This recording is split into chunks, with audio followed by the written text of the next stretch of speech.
اگلی بات محترم حضرات یہ ہے کہ عام سوال پیدا ہوتا ہے کہ کتنا گوشت رکھا جا سکتا ہے، کتنا تقسیم کیا جا سکتا ہے۔ اس کے بارے میں یہ واضح بات ہے کہ پہلے آپ صلی اللہ علیہ وسلم نے اس کو ذخیرہ کرنے سے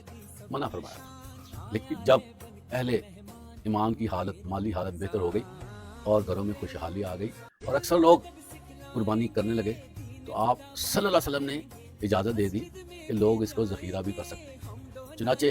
اس میں مقدار کے حوالے سے کوئی کنڈیشن نہیں ہے کہ آپ کتنا کھانا چاہتے ہیں، کتنا تقسیم کرنا چاہتے ہیں، کتنا ذخیرہ کرنا چاہتے ہیں، لیکن یہ بات تو بڑی اہم ہے کہ اگر آپ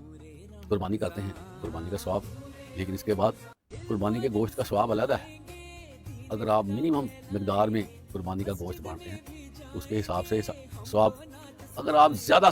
بانٹتے ہیں تو آپ کو زیادہ ثواب ملے گا۔ تو سارا سال جو صاحب ثروت لوگ ہیں وہ گوشت تو کھاتے ہیں، فریزر اور فریجیں ہر وقت گوشت سے بھری رہتی ہیں۔ تو قربانی کا اصل فلسفہ بھی یہی ہے کہ لوگوں کو یہ تحفہ دیا جائے۔ محترم حضرات، بہت سے لوگ کہتے ہیں یہ فلاں نے قربانی کی ہے،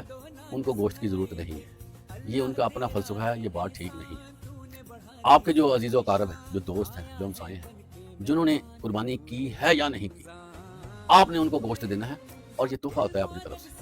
وہ آپ کو اپنی قربانی کا گوشت دے سکتے ہیں، آپ ان کو اپنی قربانی کا گوشت دیں، یہ بھی ایک محبت پیار کا جو ہے سلسلہ بنتا ہے۔ تو کوشش کریں کہ گوشت جو ہے وہ سب کو بانٹا جائے اور اپنے ریلیٹیوز کا زیادہ خیال رکھا جائے، جو آپ کے عزیز ہیں، جو آپ کے رشتہ دار ہیں، ان کو زیادہ پروٹوکول میں رکھا جائے، کیونکہ وہ آپ کے عزیز ہیں اور عزیزوں کا خیال رکھنا یہ عین اسلام ہے۔ اس لیے کوشش کریں ایک پورا پلان ترتیب دیں اور اس پلان کے مطابق جو ہے گوشت تقسیم کریں، اور قربانی کا دن آپ اسی کے لیے وقف کر دیں اور پورا ارینج کر کے لوگوں میں قربانی کا گوشت تقسیم کریں۔ اور اس سے ایک بہتر سٹیپ یہ بھی ہے کہ آپ لوگ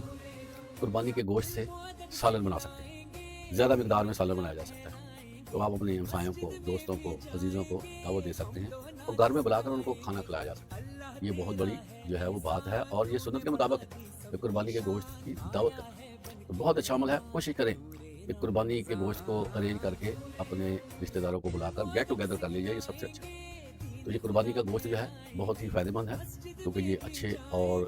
جوان جانور کا ہوتا ہے، لیکن اس کے استعمال میں بڑی ہی احتیاط کی ضرورت ہے تاکہ ہم اتنا کھائیں جتنا ہم ہضم کر سکیں۔ میدوں کے حوالے سے ہمارے اتنے میدے اسٹرانگ نہیں ہیں